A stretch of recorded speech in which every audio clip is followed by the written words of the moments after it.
Escucha esto.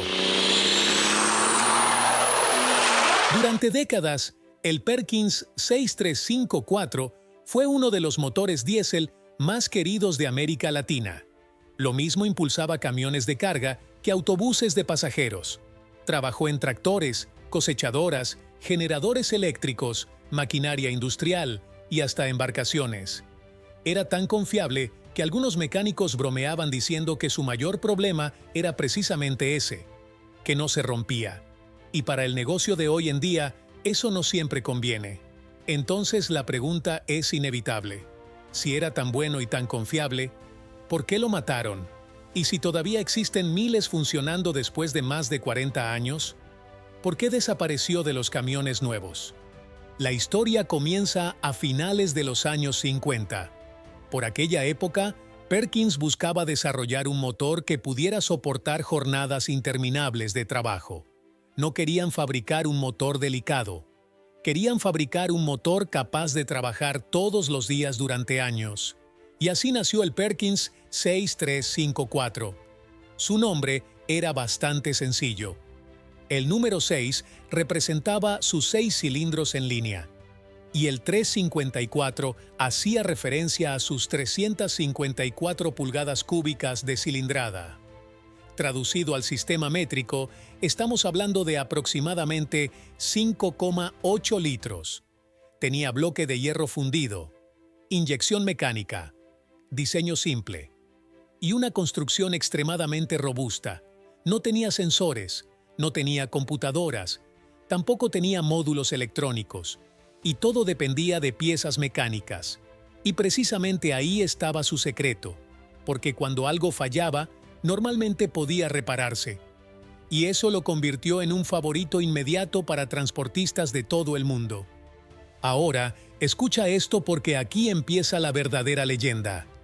El Perkins 6 no se hizo famoso en los laboratorios. Se hizo famoso en las carreteras, y especialmente en América Latina. Durante décadas apareció en una enorme cantidad de camiones. En Argentina fue muy común encontrarlo en modelos Ford de carga media y pesada.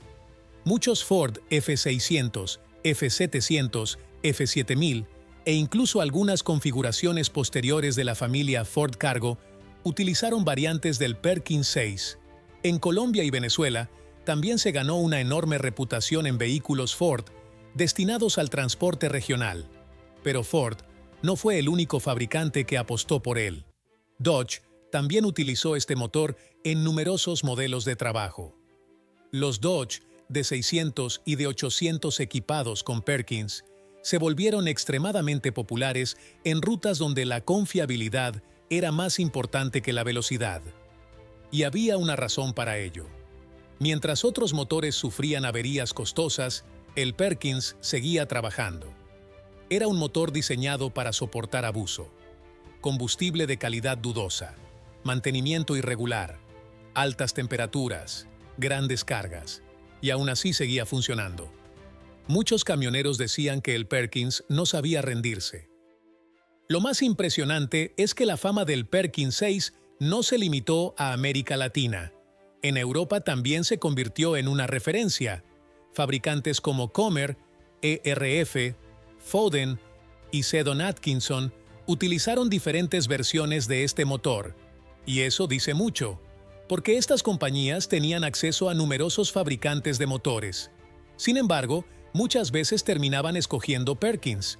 La razón era simple: funcionaba. Y cuando un transportista depende de su camión para ganarse la vida, eso vale más que cualquier cifra de potencia. De hecho, muchos propietarios de flotas afirmaban que podían recorrer cientos de miles de kilómetros con muy pocas reparaciones importantes. Y esa reputación comenzó a extenderse rápidamente. Ahora viene una de las partes más interesantes, porque cuando observamos las especificaciones del 6354, mucha gente se sorprende. Las primeras versiones desarrollaban aproximadamente entre 112 y 120 caballos de fuerza. Hoy, eso no parece demasiado impresionante. Pero ahí está el error, porque el secreto de este motor nunca fue la potencia. Su verdadero secreto era el torque. Y sobre todo, la forma en que entregaba esa fuerza. Desde bajas revoluciones ya tenía capacidad para mover cargas pesadas. No necesitaba girar rápido. No necesitaba esforzarse demasiado. Simplemente empujaba. Y seguía empujando. Por eso muchos camioneros lo describían como un motor trabajador. No era un atleta. Era un levantador de pesas. Y para transportar carga, eso era exactamente lo que se necesitaba. Pero el mundo del transporte comenzó a cambiar. Los camiones empezaban a transportar más carga, las carreteras mejoraban, y los clientes exigían más rendimiento. Entonces Perkins decidió darle una nueva vida a su famoso motor. Así nació el Perkins T6354.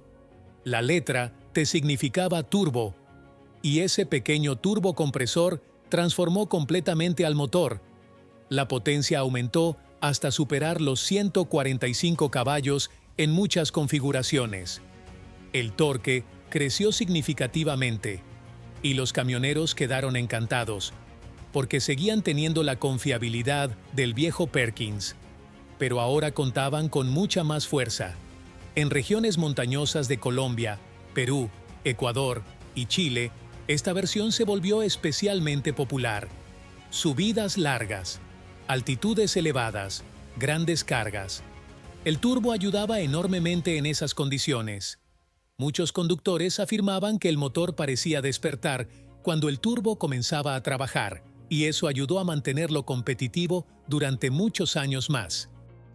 Pero aquí viene algo que mucha gente olvida. El 6354 no solamente dominó los camiones, también conquistó el campo, y probablemente ahí fue donde más tiempo sobrevivió. Miles de tractores Massey Ferguson utilizaron este motor. Modelos como los Massey Ferguson 290, 298, 299, 690 y el 698 ayudaron a convertirlo en una leyenda agrícola. Y los agricultores lo adoraban. ¿Por qué? Porque podían trabajar durante jornadas completas consumiendo relativamente poco combustible. Además, los repuestos eran abundantes y prácticamente cualquier mecánico rural sabía cómo repararlo. No necesitaban computadoras, no necesitaban herramientas especiales, no necesitaban llamar a un técnico de fábrica. Eso hizo que el Perkins se ganara el respeto de generaciones enteras de agricultores. Y todavía hoy, muchos de esos tractores siguen trabajando. Algunos tienen más de 40 años y continúan produciendo. Y eso no es todo, porque este motor también encontró trabajo en muchísimas otras aplicaciones: generadores eléctricos, bombas de riego, equipos mineros, maquinaria industrial, cosechadoras, retroexcavadoras, incluso embarcaciones. Era uno de esos motores que parecían servir para todo, y cuando un diseño logra adaptarse a tantas tareas diferentes, normalmente significa una sola cosa: que fue diseñado correctamente desde el principio. Por eso, todavía hoy, es relativamente fácil encontrar Perkins 6 trabajando en aplicaciones donde otros motores desaparecieron hace décadas. Y ahora llegamos a la gran pregunta: ¿por qué desapareció? ¿Por qué lo mataron? Porque sí, muchos transportistas sienten que al Perkins lo sacaron injustamente del mercado. Y en cierto modo tienen razón, porque el problema nunca fue su confiabilidad, nunca fue su durabilidad, nunca fue su capacidad para trabajar. El verdadero problema fue otro: las emisiones contaminantes. A medida que avanzaban los años, los gobiernos comenzaron a exigir motores más limpios, mucho más limpios. Y el viejo Perkins había sido diseñado en una época completamente diferente. Una época donde nadie pensaba en filtros de partículas, nadie pensaba en sistemas SCR, nadie pensaba en AdBlue. Nadie pensaba en complejos sistemas electrónicos para controlar las emisiones. Era un motor nacido para trabajar, no para pasar pruebas ambientales modernas. Y ahí comenzó su batalla más difícil. Una batalla que no podía ganar. El Perkins 6 fue uno de los mejores motores de la historia, pero en esta industria siempre hay algo nuevo por descubrir, como en este video que te muestro en pantalla. Entra a verlo para que no te lo cuenten y te leo en los comentarios.